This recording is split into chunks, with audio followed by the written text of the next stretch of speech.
اعوذ باللہ من الشیطان الرجیم بسم اللہ الرحمن الرحیم وترى الشمس اذا طلعت تزاور عن كهفهم ذات اليمين واذا غربت تقرضهم ذات الشمال وهم في فجوة منه ذلك من آیات اللہ من يهد اللہ فهو المهتد ومن يضلل فلن تجد له وليا مرشدا وتحسبهم أيقاظا وهم رقود ونقلبهم ذات اليمين وذات الشمال وكلبهم باسط ذراعيه بالوصيد لو اطلعت عليهم لوليت منهم فرارا ولملئت منهم رعبا وكذلك بعثناهم ليتساءلوا بينهم قال قائل منهم كم لبثتم قالوا لبثنا يوما أو بعض يوم قالوا ربكم أعلم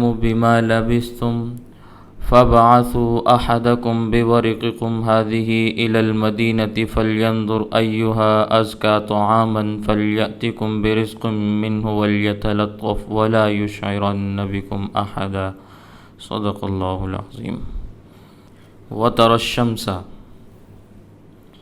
اور آپ دیکھیں گے سورج کو، اذ طلعت، جب وہ طلوع ہوتا ہے، تزاور، تو پرے ہو جاتا ہے، کترا جاتا ہے، عن کہفہم، ان کے غار سے، ذات الیمین، دائیں جانب، وَإِذَا غَرَبَتْ، اور جس وقت غروب کا وقت آتا ہے، تقرضهم ذات الشمال، تو وہ بائیں طرف مائل ہو جاتا ہے، پرلی طرف چلا جاتا ہے، وَهُمْ فِي فَجْوَةٍ مِّن، اور وہ ایک کھلی جگہ میں ہیں، ذَلِكَ مِنْ آیات اللہ، یہ اللہ کی نشانیوں میں سے ہے، مَن يَهْدِ اللہ، جس کو اللہ ہدایت دے، فَهُوَ الْمُهْتَدِ، تو وہی ہدایت والا ہے، وَمَن يُضْلِلْ، اور جس کو بھٹکا دے، فَلَن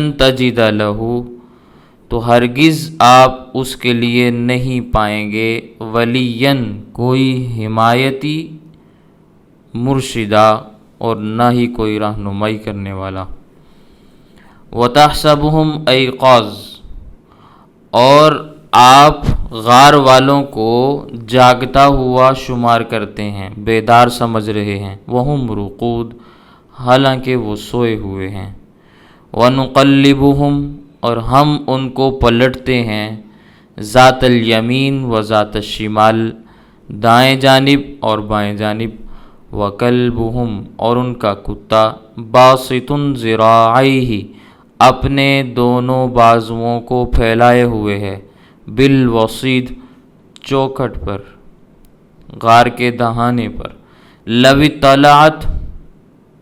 اطلعت علیہم، اگر آپ ان کو جھانک کر دیکھیں گے، لولیت منہم فرارا،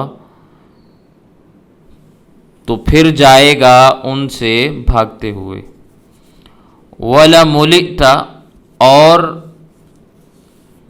پھر جائے گا تو، منہم رعبا، ان سے روب کھاتے ہوئے، وکذالک، اسی طرح، بعثناہم، ہم نے جگایا ان کو، لیتساءلوا، تاکہ ہم ان سے سوال کریں، بینہم، آپس میں، قال قائل منہم، ان میں سے ایک کہنے لگا، کم لبثتم، کتنا ٹھہرے، قالوا، تو انہوں نے کہا، لبثنا یوما او بعض یوم، ایک دن یا ایک دن کا کچھ حصہ، قالوا، انہوں نے کہا، ربکم اعلم، تمہارا رب زیادہ اچھا جانتا ہے، بما لبثتم، جتنا تم ٹھہرے ہو، فبعثوا، تو اب تم بھیجو، احدکم، اپنے میں سے کسی ایک کو، بورقکم ھذہ، یہ چاندی کے سکے دے کر، الی المدینہ، شہر کی جانب، فلینظر،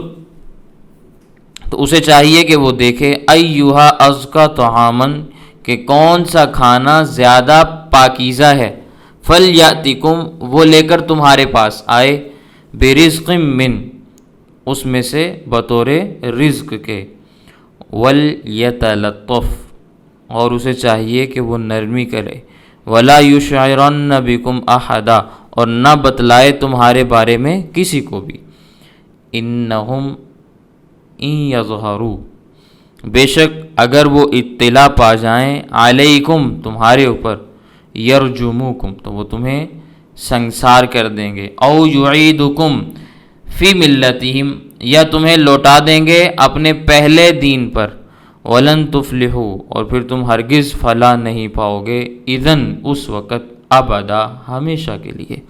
پچھلے سبق میں نے آپ کے سامنے یہ بات عرض کی تھی کہ ایشیائے کوچک کا وہ علاقہ جہاں دقیانوس ظالم بادشاہ کی حکومت تھی، وہاں اللہ تعالیٰ نے 6 نوجوانوں کو ہدایت نصیب فرمائی۔ اس وقت کا جو کلمہ تھا انہوں نے وہ پڑھا اور توحید کے قائل ہو گئے۔ اب سارا علاقہ کفر اور شرک سے بھرا ہوا ہے، اس لیے بادشاہ کو اطلاع ہو گئی کہ چند نوجوانوں نے عقیدہ بدل لیا ہے، ہو سکتا ہے اور چند افراد بھی ان کے ساتھ شامل ہو جائیں تو ملک میں افراتفری پھیلے گی، اس لیے ان کا سدباب کیا جائے۔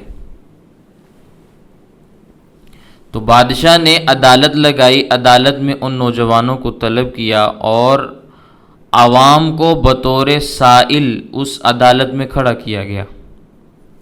یہ شکایت لگانے والی عوام تھی اور سوال کیا گیا بھی تمہارے آباء و اجداد کا مذہب کیا تھا؟ سب نے بتایا کہ یہ مذہب تھا۔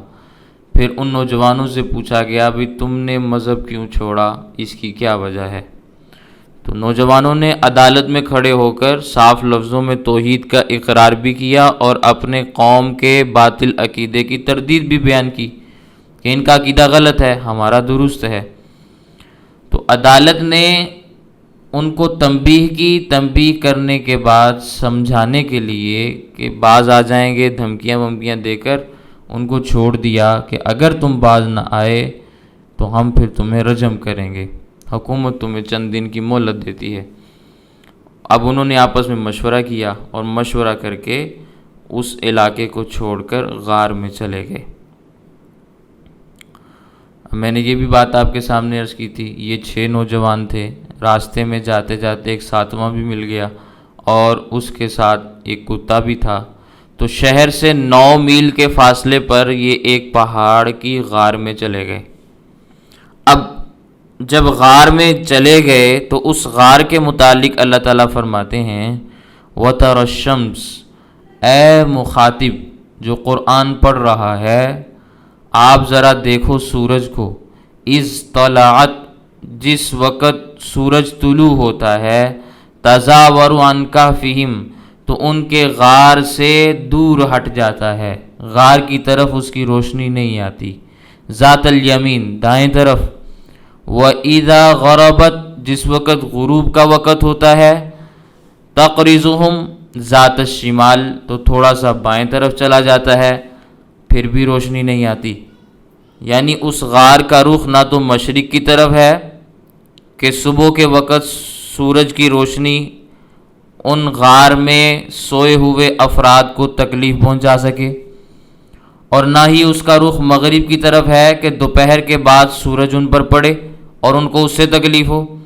اس غار کا منہ شمال کی طرف ہے، نہ پہلے سورج چڑھتے وقت ان کو تکلیف دیتا ہے اور نہ ہی اترتے وقت ڈھلتے ہوئے ان کو تکلیف پہنچاتا ہے۔ وَهُمْ فِي فَجْوَةٍ مِّنْ، وہ ایک کھلی غار کے اندر بڑی آسانی کے ساتھ مزے سے سو رہے ہیں۔ ذَلِكَ مِنْ آیَاتِ اللَّهِ، یہ اللہ کی نشانیوں میں سے ہے کہ اللہ نے ان کے لیے کیسا غار چنا اور سورج کا نظام ان کے لیے کیسا بنا دیا، وہ آرام سے وہاں مزے سے آرام کر رہے ہیں۔ مَن يَهْدِ اللَّهُ، جس کو اللہ ہدایت دے، فَهُوَ الْمُهْتَدِ، ہدایت والا تو وہی ہوتا ہے۔ اللہ ہدایت اس کو دیتا ہے جو ہدایت کا طلبگار ہوتا ہے، غیر طالب کو جبراً ہدایت نہیں ملتی، یہ بات ذہن میں رکھیں۔ جو ہدایت کا طالب نہ ہو اللہ زبردستی اس کو ہدایت والا بنا دیں، ایسا نہیں ہوتا۔ طالب ہدایت کو اللہ ہدایت عطا فرماتے ہیں۔ تو وہ ہدایت کے طالب تھے، اللہ نے ان کو ہدایت دے دی، ہدایت پر آ گئے، پھر اللہ نے ان کے لیے بچنے کا بندوبست بھی فرما دیا۔ ومن یضلل فلن تجد له ولیا مرشدا، اور جس کو اس کا رب بھٹکا دے، بہکا دے، گمراہ کر دے، تو پھر کوئی بھی بندہ اس کے لیے کوئی حمایتی یا اس کا رہنما نہیں ملے گا کہ جو اس کو رہنمائی کرنے والا رہنمائی دے سکے یا کوئی اس کے ساتھ کھڑا ہو سکے، اس کی حمایت کر سکے، بھی کوئی بات نہیں، ہم اس مشکل کے مرحلے میں تمہارے ساتھ ہیں، ایسا کوئی نہیں ملے گا۔ کئی بار یہ بات آپ کے سامنے آ چکی ہے، اگلی آیات میں بھی یہ بات آپ کے سامنے آئے گی کہ اللہ تعالیٰ نے ہدایت اور گمراہی اختیار کرنے میں بندے کو مکمل اختیار دیا ہوا ہے، نہ زبردستی کسی کو ہدایت دی جاتی ہے، نہ زبردستی کسی کو گمراہی دی جاتی ہے۔ فمن شاء فلیؤمن ومن شاء فلیکفر، واضح اعلان ہے، جس کا دل چاہتا ہے ایمان لے آئے، جس کا دل چاہتا ہے کفر اختیار کر لے۔ تو اللہ تعالیٰ نے اس کو بندے کے اختیار پر چھوڑا ہے کہ بندہ اپنے اختیار سے جو کام کرنا چاہے وہ کر لے۔ اللہ نے دونوں راستے بتائے، اس پر چلنے کی ہمت، قوت، طاقت دیتے ہیں، اسباب میسر فرماتے ہیں، لیکن مرضی سے انسان چلتا ہے، اس میں انسان کے ارادے کا عمل دخل ہوتا ہے۔ جو شخص غلط راستے پر چلنے کا ارادہ کرے گا، اللہ اس کو غلط راستے پر چلا دے گا، جو ہدایت کے راستے پر چلنا چاہے گا، اللہ اس کو ہدایت کے راستے پر چلا دے گا۔ تو جس کو اللہ تعالیٰ گمراہ کر دیں گے، یعنی اپنے ارادے، اپنے اختیار سے جب وہ گمراہی کے راستے پر چل پڑے گا تو اللہ اس کو گمراہ کر دیں گے۔ پھر ایسے گمراہ کے لیے آپ کسی کو حمایتی اور رہنمائی کرنے والا نہیں پائیں گے۔ وَتَحْسَبُهُمْ أَيْقَاظًا، اور اے مخاطب آپ خیال کرتے ہیں غار والوں کو جاگتا ہوا، آپ سمجھ رہے ہوتے ہیں کہ غار میں یہ لوگ جاگ رہے ہیں، یا کوئی غار میں جا کر دیکھنے والا دیکھتا ہے تو اس کو ایسا لگتا ہے کہ غار کے اندر جو افراد ہیں وہ بیدار ہیں۔ ایقاظ یقظن کی جمع ہے، جن کی آنکھیں کھلی ہوئی ہوں، بیدار ہوں، دیکھ رہے ہوں۔ وہم رقود، حالانکہ وہ سو رہے ہوتے ہیں۔ آج کل کے زمانے میں بھی بعض آدمی ایسے ہوتے ہیں نا کہ وہ سوئے ہوئے ہوتے ہیں لیکن آنکھیں ان کی کھلی ہوئی ہوتی ہیں۔ مفسرین کرام نے اس کی ایک حکمت بیان کی ہے کہ اللہ تعالیٰ نے اپنی قدرت کاملہ سے ان کی آنکھیں اس لیے کھلی چھوڑیں تاکہ آنکھوں کو تازہ ہوا پہنچتی رہے اور آنکھوں کو نقصان نہ ہو۔ 309 سال کا طویل عرصہ اگر آنکھیں بند رہیں تو متاثر بھی ہو سکتی تھیں، تو اللہ تعالیٰ نے ان کی آنکھیں کھلی چھوڑ دیں، آنکھیں کھلی چھوڑ دیں، نیند کو طاری کر دیا۔ اب جاگتی آنکھوں کے ساتھ وہ سو رہے ہیں، دیکھنے والا ان کو بیدار شمار کرتا ہے، در حقیقت وہ سو رہے ہیں۔ وَنُقَلِّبُهُمْ ذَاتَ الْيَمِينِ وَذَاتَ الشِّمَالِ، اور ہم ان کو پلٹتے رہتے ہیں، کبھی دائیں جانب کبھی بائیں جانب، یعنی کروٹیں لیتے رہتے ہیں نیند کی حالت میں۔ کبھی اللہ تعالیٰ ان کو دائیں طرف پلٹ دیتے ہیں، کبھی بائیں طرف چلے جاتے ہیں، کیونکہ ایک طرف اگر لیٹے رہیں تو وہ پہلو آفت زدہ بن جاتا ہے۔ آپ کو بھی معلوم ہے اگر آپ ساری رات ایک طرف منہ کر کے سوئے رہیں تو صبح آپ کی بازو کام نہیں کرتی، ایسا ہوتا ہے نا، کندھا درد کرنے لگ جاتا ہے، بازو میں درد شروع ہو جاتی ہے۔ تو اللہ تعالیٰ کی یہ رحمت ہے کہ اللہ تعالیٰ نے ان کے لیے ایسے حفاظت کے انتظامات مہیا کر دیے۔ اب وہ کبھی دائیں جانب رخ کر کے لیٹ جاتے ہیں، کبھی بائیں جانب کو منہ کر لیتے ہیں، لیکن گھومتے رہتے ہیں، کبھی سیدھے ہو جاتے ہیں، کبھی ادھر کو کبھی ادھر کو۔ وَكَلْبُهُمْ بَاسِطٌ ذِرَاعَيْهِ بِالْوَسِيطِ، ان کا کتا بھی اپنے دونوں بازوؤں کو پھیلائے ہوئے چوکھٹ پہ بیٹھا ہے۔ جس طرح وہ اندر سوئے ہوئے ہیں، اسی طرح کتا اسی حالت میں غار کے منہ پر سویا ہوا ہے۔ سویا یہ بھی ہوا ہے لیکن دیکھنے میں ایسے لگتا ہے جیسے جاگ رہا ہے۔ عمومی طور پر جب کتا جاگ رہا ہو اپنے بازو آگے کو پھیلا کے بیٹھ جاتا ہے جیسے پہرا دے رہا ہو، تو وہ دیکھنے میں ایسا لگتا ہے جیسے جاگ رہا ہے، لیکن حقیقت میں وہ سو رہا ہے۔ لَوِ اطَّلَعْتَ عَلَيْهِمْ، اگر آپ ان کو جھانک کر دیکھیں گے، لَوَلَّيْتَ مِنْهُمْ فِرَارًا، تو پھر آپ پیٹ پھیر کر بھاگ جائیں گے، آپ ان کو بھاگتا ہوا پائیں گے۔ کیوں؟ اس لیے کہ رعب طاری ہو جائے گا۔ وَلَا مُلِئْتَ مِنْهُمْ رُعْبًا، ان کا قلب رعب سے بھر جائے گا۔ وہ جو افراد اندر لیٹے ہوئے ہیں وہ بھی اچھے خاصے بڑے بڑے صحت مند ہیں، بڑے بڑے قدوں والے ہیں، آنکھیں بھی ان کی کھلی ہوئی ہیں، اور اللہ نے ان پر رعب بھی طاری فرما دیا، اور ان کے پاس حفاظت کے لیے کتا بھی موجود ہے۔ تو اب اس طرح کا اگر معاملہ ہو تو عمومی طور پر بندے دیکھ کر پیچھے کو ہٹ جاتے ہیں کہ بھئی نہ ان کو نہیں چھیڑنا۔ تو اللہ تعالیٰ بھی یہی فرما رہے ہیں، اے مخاطب اگر تم ان کو جا کر دیکھو گے تو مرعوب ہو جاؤ گے اور ڈر کے مارے وہاں سے بھاگ جاؤ گے۔ وَكَذَلِكَ بَعَثْنَاهُمْ، اسی طرح ہم نے ان کو جگایا جس طرح ہم نے ان پر نیند طاری کی تھی۔ جیسے ہم نے ان پر نیند طاری کی، اپنی قدرت کاملہ کو ہم نے ظاہر کیا، ایسے ہی ہم نے ان کو جگایا بھی۔ جگایا کیوں؟ لِيَتَسَاءَلُوا بَيْنَهُمْ، تاکہ وہ آپس میں ایک دوسرے سے پوچھ گچھ کر سکیں، ایک دوسرے سے سوال کر سکیں۔ قَالَ قَائِلٌ مِّنْهُمْ، ایک ان میں سے کہنے والا کہنے لگا، کم لبثتم، کتنی دیر تم ٹھہرے، کتنی دیر تم اس غار میں سوئے رہے۔ قالو، تو دوسرے نے کہا، لبثنا یومن او بعض یوم، ہم ٹھہرے ہیں ایک دن یا ایک دن کا کچھ حصہ۔ جس وقت وہ غار میں داخل ہوئے تھے تو اندازہ ہے وقت کے مطابق، اگر ہم ایک مثال بھی اگر فرض کر لیں تو صبح کے 8 بج رہے تھے۔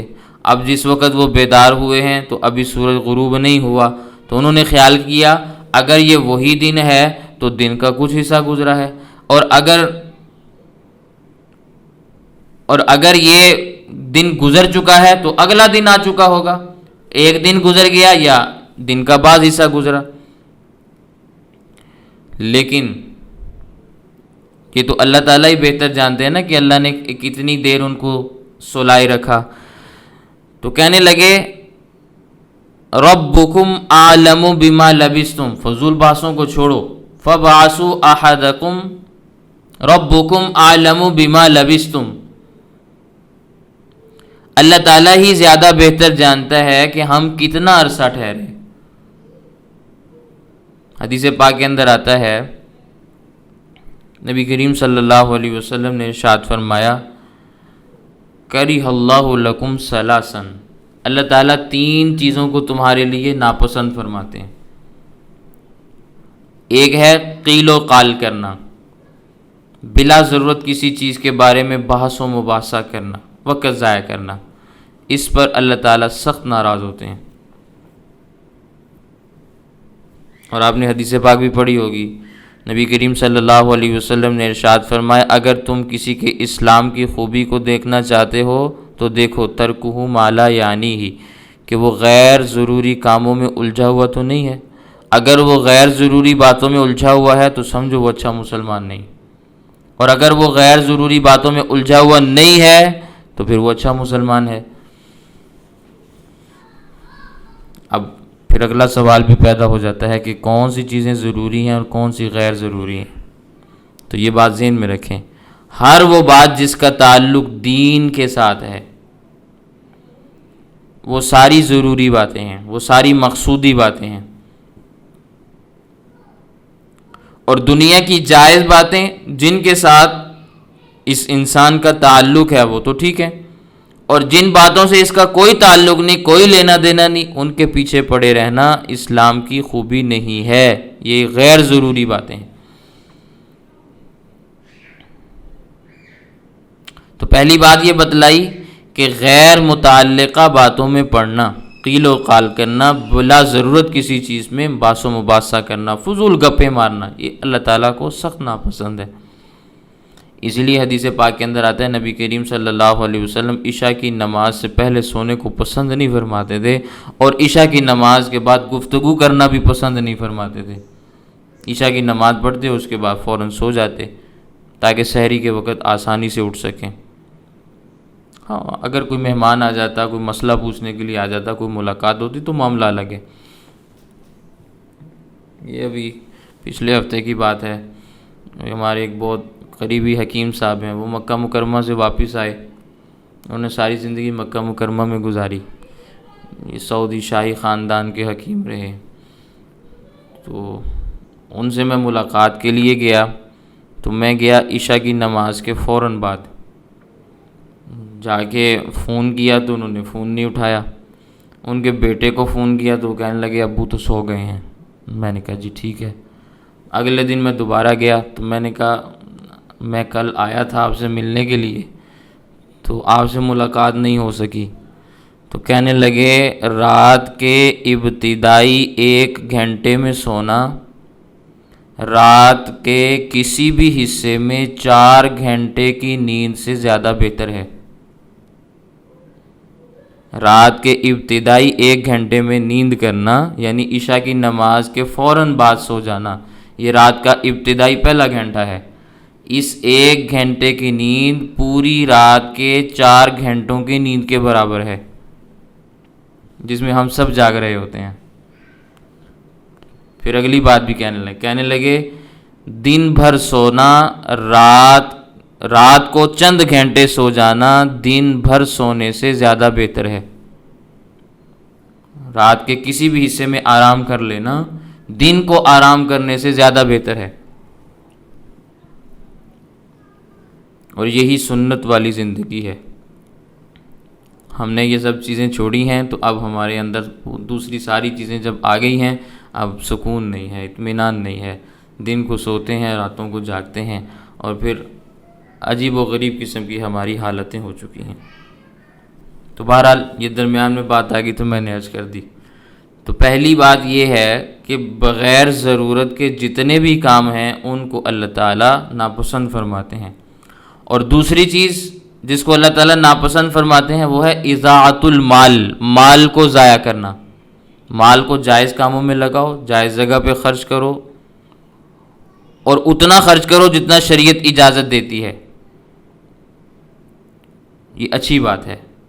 اور جہاں خرچ کرنے کی اجازت نہیں ہے وہاں اگر آپ خرچ کریں گے تو قیامت والے دن آپ سے پوچھا جائے گا۔ تو اللہ تعالیٰ بیجا خرچ کرنے والوں کو پسند نہیں فرماتے۔ فضول خرچی کرنے والوں کو شیطان کا بھائی بھی قرار دیا گیا۔ آج کل کے لوگ مال کو کیسے لٹاتے ہیں، آپ حالات کا بخوبی اندازہ لگا سکتے ہیں، ہمارے معاشرے میں کیا کیا چیزیں چلتی ہیں۔ پھر تیسری چیز ہے حقوق الامہات، ماؤں کو تنگ کرنا۔ ماں کی قید اس لیے لگائی، عموماً بچوں کا واسطہ ماں سے زیادہ پڑتا ہے، باپ سے کم ہوتا ہے۔ ماں کا روب بھی بنسبت باپ کے بچے پر کم ہوتا ہے، بچے ماں کو ستاتے بھی زیادہ ہیں، تنگ بھی زیادہ کرتے ہیں۔ تو ماں کو تنگ کرنا بھی بڑے گناہوں میں سے ہے، اس لیے ہمیں یہ کام نہیں کرنے چاہیے۔ اور ایک حدیث پاک کے اندر حقوق الامہات کی بجائے آتا ہے کثرت السؤال، بہت زیادہ سوالات کرنا، فضول سوالات کرنا، یہ اللہ تعالیٰ کو سخت ناپسندیدہ ہے۔ تو اصحاب کہف نے آپس میں یہ گفتگو کی کہ یار فضول باتیں چھوڑو، جتنا بھی سوئے اللہ بہتر جانتا ہے، تو ہمیں اس پر گفتگو کرنے کی کیا ضرورت ہے؟ ایسا کرو فَبَعَثُوا أَحَدَكُمْ بِوَرِقِكُمْ هَٰذِهِ، اپنے میں سے ہم کسی ایک کو چاندی کے سکے دے کر بھیجتے ہیں۔ اس وقت چاندی کے سکے رائج تھے۔ اِلَى الْمَدِینَہ، شہر کی جانب بھیجتے ہیں۔ ان کے قریب جو شہر تھا 9 میل کا سفر طے کر کے آئے تھے، تو قریب شہر ان کا اپنا شہر ہی تھا جس شہر سے وہ بھاگ کر آئے تھے۔ تو فَلْيَنظُرْ أَيُّهَا أَزْكَىٰ طَعَامًا، ایک آدمی جا کر وہاں سے پاکیزہ کھانا تلاش کر کے لائے، مردار اور حرام نہ لائے، پاکیزہ کھانا لے کر آئے، کیونکہ شہر کے اندر سارے بے ایمان ہیں، بے ایمانوں والا کھانا کھاتے ہیں، ایمان والے ایمان والوں والا کھانا کھاتے ہیں، تو اس لیے پاکیزہ کھانا لے کر آئے۔ فَلْيَأْتِكُمْ بِرِزْقٍ مِّنْ، وہ لے آئے تمہارے پاس اس میں سے رزق، جو رزق اللہ نے تمہارے لیے متعین کیا ہے، جو خوراک اللہ نے تمہارے لیے بنائی ہے، اس میں سے وہ تمہارے لیے لے آئے۔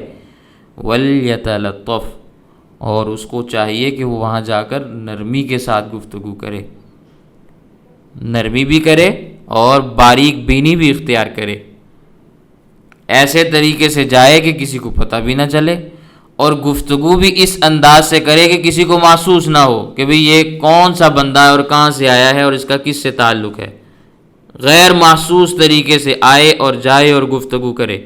وَلَا يُشْعِرَنَّ بِكُمْ أَحَدًا، اور نہ بتلائے تمہارے بارے میں کسی کو بھی، کسی کے سامنے تمہارا تذکرہ بھی نہ کرے۔ ان نوجوانوں میں سے ایک نوجوان تھا یملیخا، اس کا نام کتابوں کے اندر اسرائیلی روایات میں ملتا ہے، یملیخا، یا میم لام یا خا اور الف۔ وہ ذہین بھی تھا، سمجھدار بھی تھا، پھرتیلا نوجوان بھی تھا۔ انہوں نے وہ چاندی کا سکہ دے کر اس کو بھیجا۔ اب وہ چاندی کا سکہ وہ تھا جس پر اس وقت کے ظالم بادشاہ دقیانوس کی تصویر بنی ہوئی تھی اور دوسری طرف حکومت کی مہر لگی ہوئی تھی، جیسے آج کے زمانے میں سکے ہوتے ہیں۔ تو 9 میل کا سفر اچھا خاصا سفر ہوتا ہے۔ بیچارہ دائیں بائیں دیکھتا ہوا بڑی احتیاط کے ساتھ بازار پہنچا، آگے گیا، مثال کے طور پر کسی ہوٹل پر پہنچے، روٹیوں کا بھاؤ معلوم کیا، سالن کا بھاؤ معلوم کیا، اور جب بات سمجھ میں آ گئی تو روٹیاں سالن پکڑ لیے اور پیسے دیے، تو وہ 309 سال پرانا سکہ تھا۔ دکاندار نے کہا بھئی یہ تو کھوٹا سکہ ہے، اس نے اور نکال کر دے دیے، نے کہا وہ یہ بھی پرانے سکے ہیں۔ آج کل تو ہمارے ہاں نوٹ چلتے ہیں نا، انگریز کے زمانے میں ہمارے اس بر صغیر میں چاندی کا سکہ چلتا تھا۔ انگریز کے زمانے میں وہ سارے چاندی کے سکے اٹھا کے یہاں سے لے گئے، تو لوگ اس کو کھڑکا کے دیکھتے تھے، بجا کے چیک کر لیتے تھے، اگر تو وہ بجتا تھا تو اس کا مطلب وہ صحیح سکہ ہے، اور اگر وہ نہ بجے تو کہتے تھے یہ کھوٹا سکہ ہے۔ اب وہ سکے کے طور پر استعمال نہیں ہوتا تھا، لیکن چاندی تو اس پر لگی ہوتی تھی، اس کو پھر چاندی کے وزن پر تولا جاتا تھا۔ تو انہوں نے کہا یہ تو پرانا سکہ ہے، ارد گرد سے لوگ اکٹھے ہو گئے۔ اب ان آیات کے اندر تو اتنا ہی معاملہ ہے، آگے انشاءاللہ آیات آئیں گی تو میں آپ کے سامنے عرض کروں گا پھر آگے کیا ہوا ان کے ساتھ۔ لیکن کہنے والوں نے یہ کہا کہ بڑی احتیاط کے ساتھ پاکیزہ کھانا لانا اور کسی کو بتانا بھی نہ۔ انہم ان یظہروا علیکم، اگر وہ ہمارے حالات سے باخبر ہو گئے، اگر ان کو ہم پر اطلاع مل گئی، یرجموکم، تو وہ ہمیں سنگسار کر دیں گے، پتھر مار مار کر تمہیں بھی ہلاک کریں گے، ہمیں بھی آ کر پکڑ لیں گے۔ او یعیدکم فی ملتہم، یا ہمیں اپنے پہلے دین پر لوٹا دیں گے، جیسے پہلے ہم کافر تھے پھر ہم کافر ہو جائیں گے۔ دو ہی صورتیں ہیں نا، یا تو جان جائے گی یا ایمان جائے گا۔ وَلَن تُفْلِحُوا اِذًا أَبَدًا، تو اس موقع پر ہم ہرگز فلاح پانے والوں میں سے نہیں ہوں گے۔ جان چلی جائے تو پھر بھی انسان کچھ نہ کچھ فلاح حاصل کر لیتا ہے کہ آخرت کی زندگی انسان کو مل جاتی ہے، لیکن اگر ایمان چلا گیا تو دنیا بھی برباد اور آخرت بھی برباد۔ اس لیے فرمایا وَلَن تُفْلِحُوا اِذًا أَبَدًا، پھر ہم ہرگز فلاح پانے والوں میں سے نہیں ہوں گے۔ اس لیے ذرا احتیاط سے کام لینا اور دھیان سے آنا اور دھیان سے جانا، یہ انہوں نے اپنے ساتھی کو بات سمجھائی۔ آگے اللہ تعالیٰ فرماتے ہیں وَكَذَلِكَ أَعْثَرْنَا عَلَيْهِمْ، یہاں سے ہم انشاءاللہ کل آپ کے سامنے بات عرض کریں گے۔ تو یہ اصحاب کہف کا تذکرہ ہے، قرآن کریم میں اللہ تعالیٰ نے اس لیے بیان کیا ہے تاکہ ایمان کے تذکرے مضبوط ہو جائیں، ایمان والوں کے ایمان مزید مضبوط ہو جائیں، اور جو لوگ بے ایمان ہیں جب وہ ان تذکروں کو پڑھیں تو ان کے اندر بھی ایمان کی چنگاڑی پیدا ہو، وہ بھی ایمان کو قبول کر لیں۔ اللہ تعالیٰ ان تذکروں سے ہمارے ایمان کو مزید جلا بخشے۔ وآخر دعوانا الحمد للہ رب العالمین۔